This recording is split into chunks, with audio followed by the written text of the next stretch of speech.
ಭವ್ಯವಾದ ಹಿಮಾಲಯದ ಶ್ರೇಣಿಯಲ್ಲಿ ನೆಲೆಗೊಂಡಿರುವ ಶ್ರೀ ಕೇದಾರನಾಥ ದೇವಾಲಯವು ಭಗವಾನ್ ಶಿವನಿಗೆ ಸಮರ್ಪಿತವಾದ ಅತ್ಯಂತ ಪವಿತ್ರವಾದ ಹಿಂದೂ ದೇವಾಲಯಗಳಲ್ಲೊಂದು.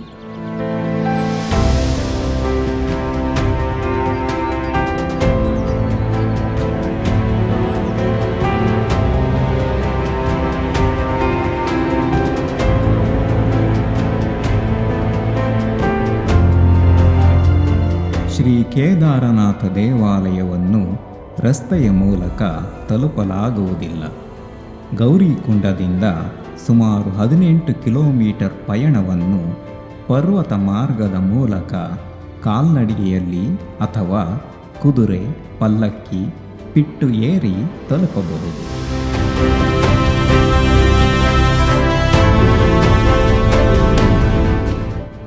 ಗೌರಿಕುಂಡದಲ್ಲಿ ಗೌರಿಯು ಶಿವನಿಗೋಸ್ಕರ 5 ವರ್ಷಗಳ ಕಾಲ ತಪಸ್ಸು ಮಾಡಿದ ಸ್ಥಳ. ಇಲ್ಲಿ ಮಂದಾಕಿನಿ ನದಿಯ ದಡದಲ್ಲಿ ಬಿಸಿ ನೀರಿನ ಕುಂಡವಿದೆ.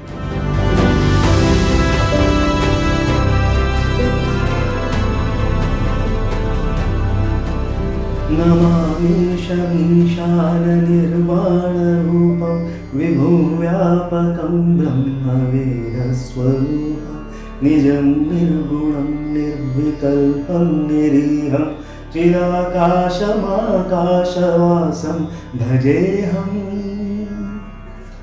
ನಿರಾಕಾರಮೋಂಕಾರಮೂಲಂ ತುರೀಯಂ ಗಿರಾಜ್ಞಾನಗೋತೀತಮೀಶಂ ಗಿರೀಶಂ ಕರಾಲಂ ಮಹಾಕಾಲಕಾಲಂ ಕೃಪಾಲಂ ಗುಣಾಗಾರ ಸಂಸಾರ ಪಾರಂ ನತೋಹಂ.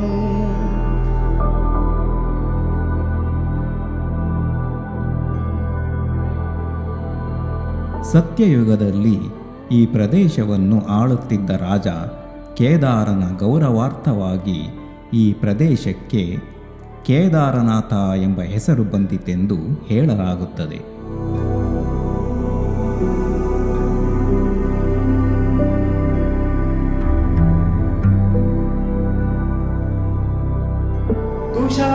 ತುಷಾರಾದ್ರಿಸಂಕಾಶ ಗೌರಂ ಗಭೀರಂ ಮನೋಭೂತಕೋಟಿ ಪ್ರಭಾಸಿ ಶರೀರಂ ಸ್ಫುರಂ ಮೌಲಿಕಲ್ಲೋಲಿನಿ ಚಾರುಗಂಗ ಲಸದ್ಭಾಲಬಾಲೇಂದು ಕಂಠೆ ಭುಜಂಗಂ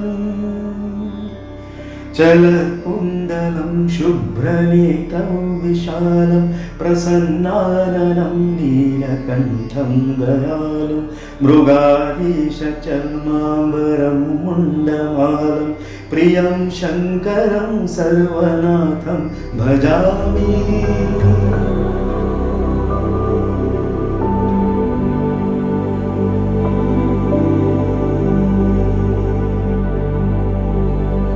ಶಿವಮಹಾಪುರಾಣದ ಪ್ರಕಾರ ವಿಷ್ಣುಮೂರ್ತಿಯು ಧರ್ಮನಿಗೆ ನರನಾರಾಯಣರೆಂಬ ಹೆಸರಿನಲ್ಲಿ ಪುತ್ರದ್ವಯರಾಗಿ ಅವತರಿಸಿದನು.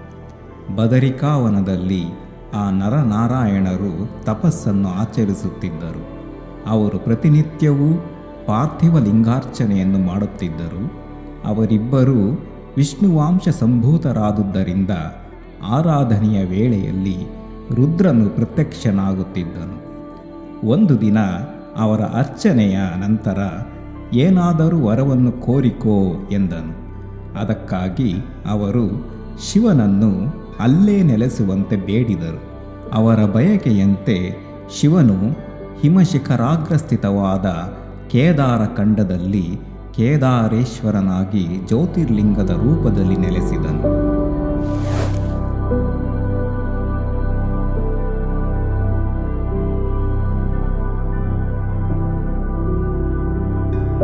ಪ್ರಚಂಡಂ ಪ್ರಕೃಷ್ಟಂ ಪ್ರಗಲ್ಭಂ ಪರೇಶಂ ಅಖಂಡಂ ಭಜೆ ಭಾನುಕೋಟಿ ಪ್ರಕಾಶಂ ತ್ರಯೀಶೂಲ ನಿರ್ಮೂಲನಂ ಶೂಲಪಾಣಿ ಭಜೇಹಂ ಭವಾನಿ ಪತಿಂ ಭಾವಗಮ್ಯಂ. ಕಲಾತೀತ ಕಲ್ಯಾಣ ಕಲ್ಪಾಂತಕಾರಿ ಸದಾ ಸಜ್ಜನಾನಂದದಾತ ಪುರಾರಿ चिदानन्द सन्दोहमोहापहारि प्रसीद प्रसीद प्रभो मन्मथारी।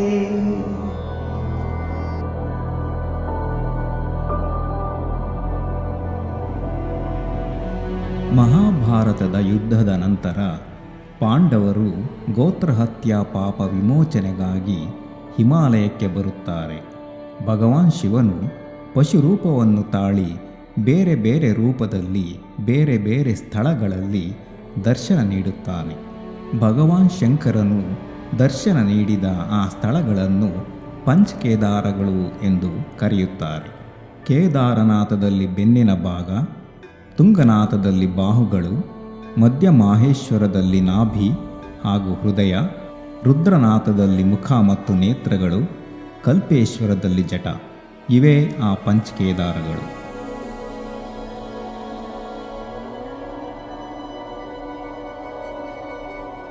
नयावधूमानाथ पादारविन्दं भजन्तीह लोके परिवानराणां न तावत् सुखं शान्ति सन्तापनाशं प्रसीद प्रभो सर्वभूताधिवासम्। न जानामि योगं जपं नैव पूजां नतोऽहं सदा सर्वदा देव तुभ्यं जराजन्म दुःखौघतातप्यमानं प्रभो पाहि शापान् नमामीश शम्भो।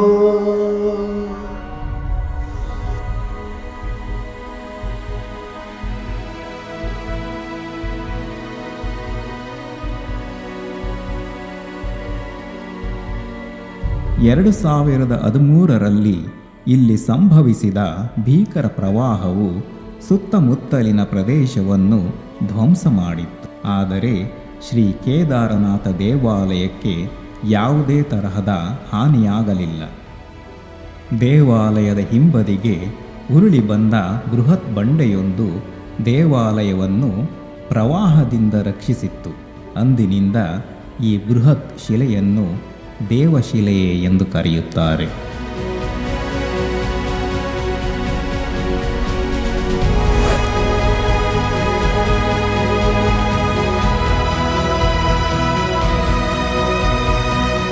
ಹಿಂದೂ ಪುರಾಣದ ಪ್ರಕಾರ ಮೂಲ ದೇವಾಲಯವನ್ನು ಪಾಂಡವರು ನಿರ್ಮಿಸಿದ್ದಾರೆ ಎಂಬ ಪ್ರತೀತಿ ಇದೆ.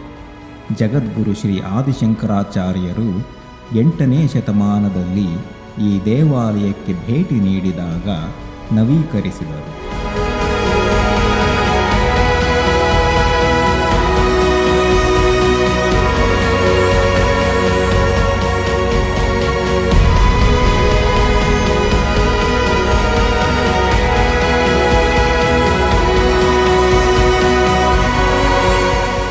ಶ್ರೀ ಕೇದಾರನಾಥ್ ದೇವಾಲಯದ ಗರ್ಭಗುಡಿಯ ಹೊರಭಾಗದಲ್ಲಿ ದ್ರೌಪದಿ ಸಮೇತ ಪಂಚ ಪಾಂಡವರ ವಿಗ್ರಹಗಳನ್ನು ಸ್ಥಾಪಿಸಲಾಗಿದೆ. ಈ ಜ್ಯೋತಿರ್ಲಿಂಗ ಕ್ಷೇತ್ರವನ್ನು ಕತ್ಯೂರಿ ಶೈಲಿಯಲ್ಲಿ ನಿರ್ಮಿಸಲಾಗಿದೆ.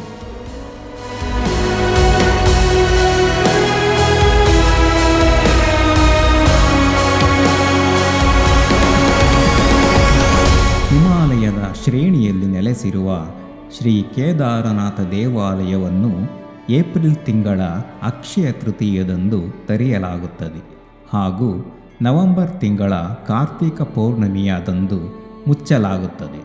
ಶ್ರೀ ಕೇದಾರನಾಥ ದೇವಾಲಯದ ಉತ್ಸವ ಮೂರ್ತಿಯನ್ನು ದೀಪಾವಳಿಯ ಅಮಾವಾಸ್ಯೆಯಂದು ಉತ್ಸವದೊಂದಿಗೆ ಉಖಿಮಠಕ್ಕೆ ತರಲಾಗುತ್ತದೆ. ಇದೇ ಉಖಿಮಠದಲ್ಲಿ 6 ತಿಂಗಳುಗಳ ಕಾಲ ಕೇದಾರನಾಥನ ಪೂಜೆ ಸಲ್ಲಿಸಲಾಗುತ್ತದೆ. ಕೇದಾರನಾಥನ ಯಾತ್ರೆ ಮಾಡಲು ಸಾಧ್ಯವಾಗದೇ ಇರುವವರು ಉಖಿಮಠದ ದರ್ಶನ ಮಾಡಿದರೆ ಕೇದಾರನ ದರ್ಶನ ಮಾಡಿದ ಹಾಗೆ ಎಂಬ ಪ್ರತೀತಿ ಇದೆ.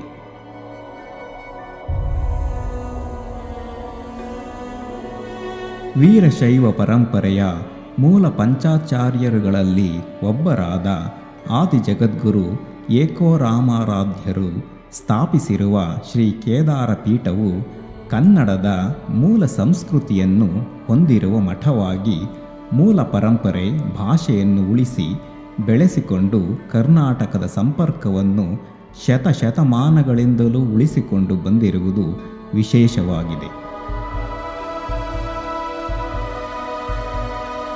ಆದಿ ಜಗದ್ಗುರು ಏಕೋರಾಮಾರಾಧ್ಯರು ಸ್ಥಾಪಿಸಿದ ಕೇದಾರ ಪೀಠವನ್ನು ವೈರಾಗ್ಯ ಸಿಂಹಾಸನವೆಂದೂ ಕರೆಯಲಾಗುತ್ತದೆ.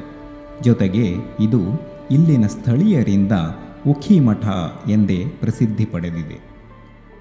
ಆದಿ ಜಗದ್ಗುರು ಏಕೋರಾಮಾರಾಧ್ಯರು ಸ್ಥಾಪಿಸಿದ ಮೂಲ ಮಠವು ಪ್ರಕೃತಿಯ ವಿಕೋಪಕ್ಕೆ ಸಿಲುಕಿದ ಕಾರಣ ಕಾಲಕಾಲಕ್ಕೆ ಬಹಳಷ್ಟು ನೂತನ ರಚನೆಗಳನ್ನು ಹೊಂದಿದೆ. ಮಠಕ್ಕೆ ಹೊಂದಿಕೊಂಡಂತೆ ಪ್ರಾಚೀನ ಓಂಕಾರೇಶ್ವರ ದೇವಾಲಯವಿದೆ. ಮಠದ ಅಧೀನದಲ್ಲಿರುವ ಗುಪ್ತಕಾಶಿ, ಮಧ್ಯಮಾಹೇಶ್ವರ, ಕೇದಾರನಾಥ ದೇವಾಲಯಗಳಲ್ಲಿ ಕೇದಾರ ಪೀಠದ ಜಗದ್ಗುರುಗಳ ಶಿಷ್ಯರಾದ ದಕ್ಷಿಣ ಭಾರತದ ಜಂಗಮ ವಂಶದವರೇ ಅನಾದಿ ಕಾಲದಿಂದ ಇಂದಿನವರೆಗೆ ಪ್ರಧಾನ ಅರ್ಚಕರಾಗಿ ಕಾರ್ಯನಿರ್ವಹಿಸುತ್ತಿದ್ದಾರೆ. ಇಂದಿಗೂ ಆದಿ ಜಗದ್ಗುರು ಏಕೋರಾಮಾರಾಧ್ಯ ಪೀಠದ ರಾವಳರು ಕೇದಾರನಾಥ ದೇವಾಲಯದ ಪ್ರಧಾನ ಅರ್ಚಕರು. ಕೇದಾರನಾಥ ದೇವಾಲಯದ ಕಳಶದಲ್ಲಿ ಏಕೋರಾಮರ ಮೂರ್ತಿಯನ್ನು ಕಾಣಬಹುದು.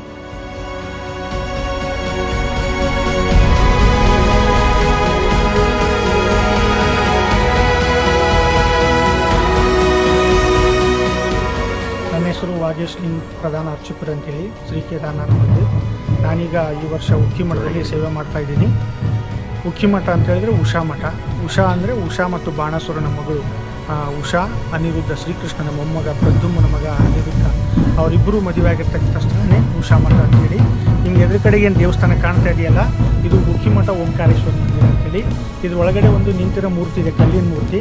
ರಾಜ ಮಹಂದಾತ ಅವನು 12 ವರ್ಷ ಒಂದೇ ಕಾಲಲ್ಲಿ ನಿಂತ್ಕೊಂಡು ನಿರಾಹಾರವಾದ ಕಠಿಣ ತಪಸ್ಸನ್ನು ಮಾಡ್ತಾನೆ. ಆಗ ಶಿವ ಅವನಿಗೆ ಪ್ರತ್ಯಕ್ಷನಾಗಿ ಇದೇ ಸ್ಥಳದಲ್ಲಿ ಓಂಕಾರ ರೂಪದಲ್ಲಿ ದರ್ಶನ ಕೊಡ್ತಾನೆ. ಹಾಗಾಗಿ ಇದಕ್ಕೆ ಓಂಕಾರೇಶ್ವರ ಮಂದಿರ ಅಂತ ಕರೀತಾರೆ.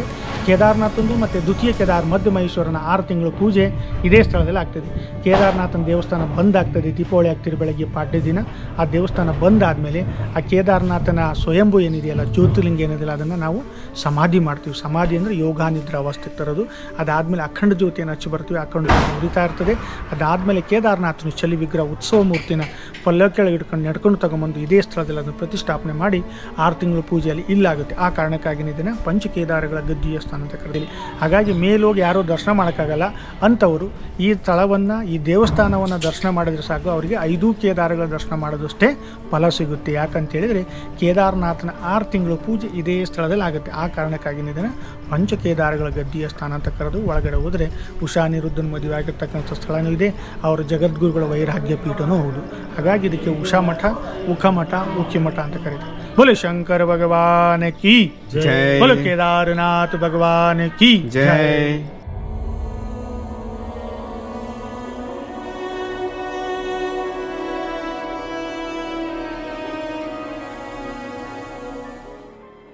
ಶ್ರೀ ಕೇದಾರನಾಥ ದೇವಾಲಯದ ಬಲಭಾಗದ ಬಾಗಿಲಿನಿಂದ ಸುಮಾರು 1 ಕಿಲೋಮೀಟರ್ ಕಡಿದಾದ ರಸ್ತೆಯಲ್ಲಿ ನಡೆದರೆ ಸಿಗುವುದೇ ಶ್ರೀ ಭೈರವನಾಥ ದೇವಾಲಯ.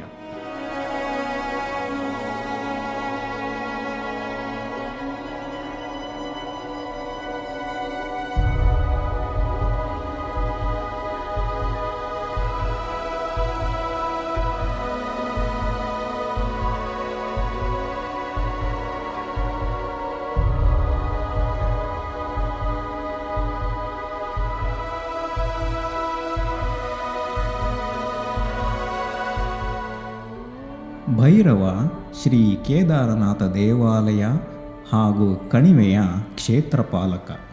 ಚಳಿಗಾಲದಲ್ಲಿ ಶ್ರೀ ಕೇದಾರನಾಥನ ದೇವಾಲಯವನ್ನು ಮುಚ್ಚಿದಾಗ ಇಡೀ ಕೇದಾರ ಕಣಿವೆಯನ್ನು ಭೈರವ ಬಾಬಾ ರಕ್ಷಿಸುತ್ತಾರೆ ಎಂಬ ನಂಬಿಕೆ ಇದೆ.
ವರದಿಗಳ ಪ್ರಕಾರ ಶ್ರೀ ಕೇದಾರನಾಥ ದೇವಾಲಯವು ಸುಮಾರು 400 ವರ್ಷಗಳ ಕಾಲ ಸಂಪೂರ್ಣವಾಗಿ ಹಿಮಾವೃತವಾಗಿತ್ತಂತೆ. ಆದಾಗ್ಯೂ ಈ ದೇವಾಲಯಕ್ಕೆ ಕಿಂಚಿತ್ತೂ ಹಾನಿಯಾಗಿರಲಿಲ್ಲ ಹಾಗೂ ಇತ್ತೀಚಿನ 2013ರಲ್ಲಿ ಸಂಭವಿಸಿದ ಪ್ರಕೃತಿ ವಿಕೋಪದಿಂದಲೂ ಪಾರಾಗಿ ಭವ್ಯವಾಗಿ ನೆಲೆ ನಿಂತಿದೆ ಉತ್ತರಾಖಂಡ್ನಲ್ಲಿರುವ ಶ್ರೀ ಕೇದಾರನಾಥ್ ಧಾಮ್.